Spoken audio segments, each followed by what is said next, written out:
l'habitant, avec son grand chapeau de paille, chemise entr'ouverte et col nu.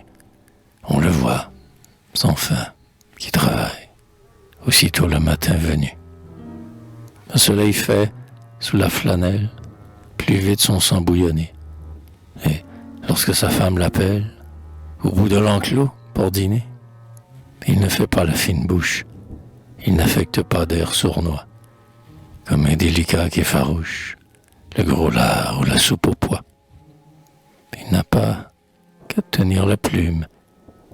Après le dur labeur des champs, devant l'assiette qui fume, l'appétit est ouvert et franc. Labourant, fauchant, sans relâche, tant que la saison se poursuit, on le voit à sa rude tâche, depuis l'aube jusqu'à la nuit.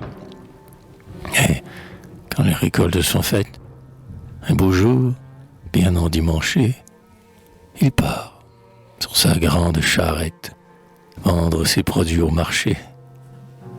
Financier, bourgeois, philosophe, en le voyant incline-toi, cet ignorant rue d'étoffe, sur sa charrette, c'est un roi. Tes inquiets griffonnages, son esprit ingénu se rit, et il ne le doit qu'à son courage, le pain brun dont il se nourrit. D'un bras robuste et d'un cœur brave, il laboure ses champs aimés, ignorant à jamais l'entrave de tous tes calculs renommés. En sa tranquillité certaine, il goûte santé, force, amour, bonheur que tes fatigues vaines ne te prodiguent pas toujours.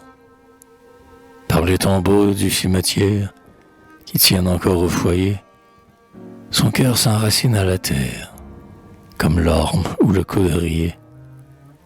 Si quelque ambition injuste convoitait un jour son hameau, il s'armerait, vengeur auguste, de sa fourche ou de son râteau.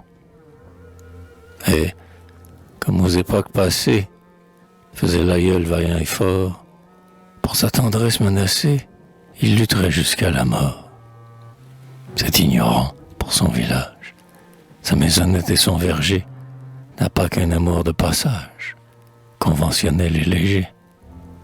Il n'a pas votre âme changeante, citadine polie. Il n'est pas la fleur que sans peine on transplante, d'un climat dans d'autres climats. Il est l'adorateur sincère, le gardien net et constant, qui vit et qui meurt sur sa terre, au milieu des siens, l'habitant.